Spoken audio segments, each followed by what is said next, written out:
Hello all. I finished up last week's book for Author versus AI on Sunday, but was pretty busy doing holiday things with my kids, so I'm a bit late posting the excerpt for last week.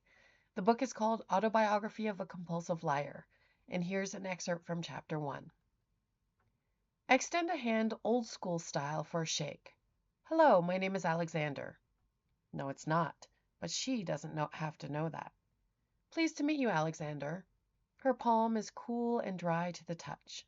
There's a faint scent of vanilla and citrus that trails after her arm in the wake of movement, a perfume that I might associate with a younger woman. But she carries her years well.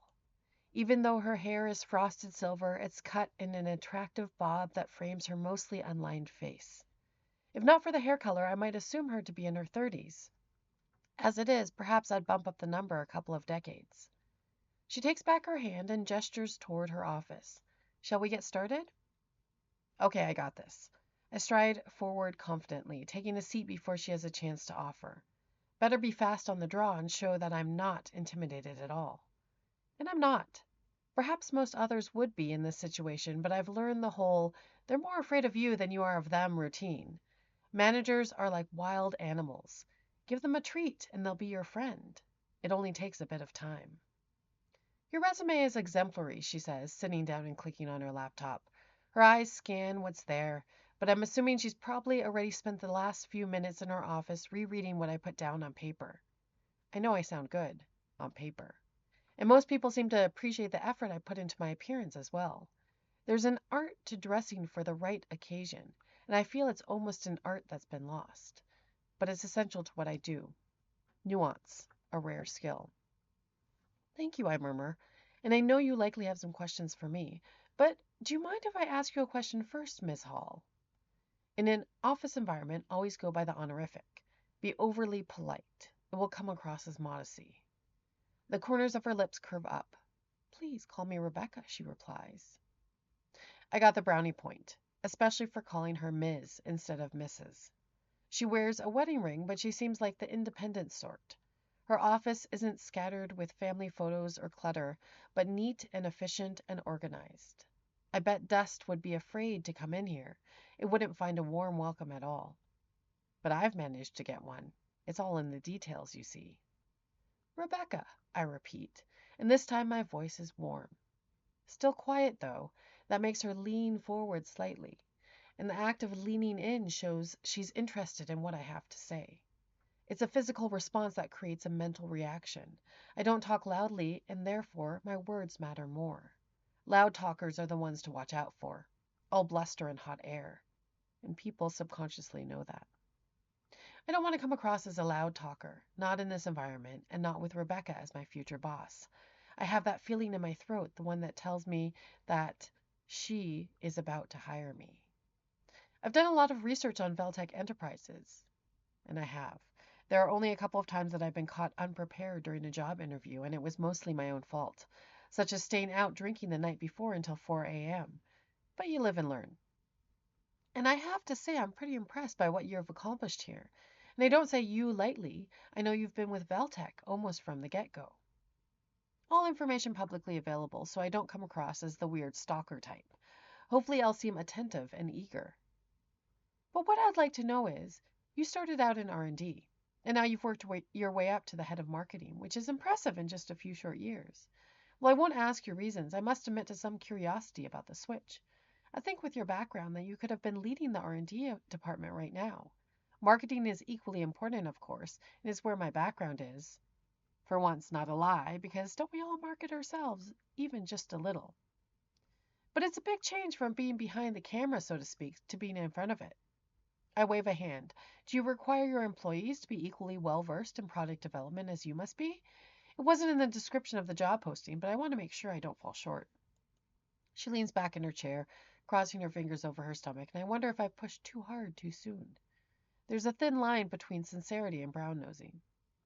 I appreciate the query, she says, and no, there's no R&D experience required. The posting was exhaustive in the requirements for this job. It was, which is one reason why I applied. It was easy to know to a T what they wanted me to do once I was hired. Helpful, especially since I've never worked in this industry or even this profession before. Tilting her head, Rebecca asks, why? Were you interested in R&D? If so, I'm afraid I'm going to have to disappoint you. There's not a lot of crossover. We stay in our lane, and they stay in theirs, except when a new product is coming out. I shake my head. There's only so far that bluff and learning on the job can take me. And pretending to have an extensive scientific background would probably bump me up against the limits of my imagination. I tell her, my background is solely in marketing, and that's the type of opportunity I'm looking for. That's not true. I have a wide range of experience, but that doesn't fit into the parameters of why I'm sitting before her in this office. In this office, I'm Alexander the marketer. Elsewhere, I'm someone else. But she doesn't need to know that. For the first time, Rebecca smiles. A full smile, not just a smirk or baring of teeth. And I can tell in that moment that I've got her. Good, she says shortly, then we're on the same page. But we're not. Rebecca's pretty smart, probably one of the smartest bosses I've had. It doesn't take her terribly long to figure out that I'm not a good fit, as HR tells me 6 months later, as they wait for me to pack my belongings into my carrier bag and escort me from the premises.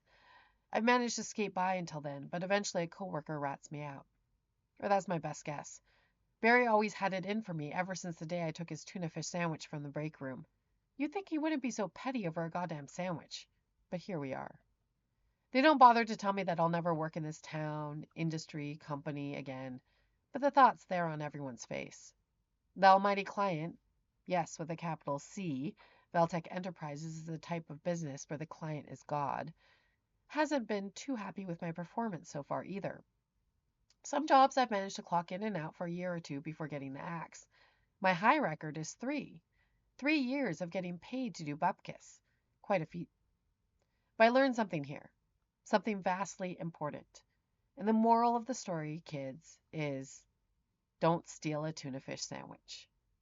To be fair, it wasn't even that good. Not worth nicking at all. The bread was slightly stale, and he didn't use enough mayo, so it was dry and chalky on the tongue. I might have gotten another 6 months out of the job in the city if I'd only gone to the deli down the street.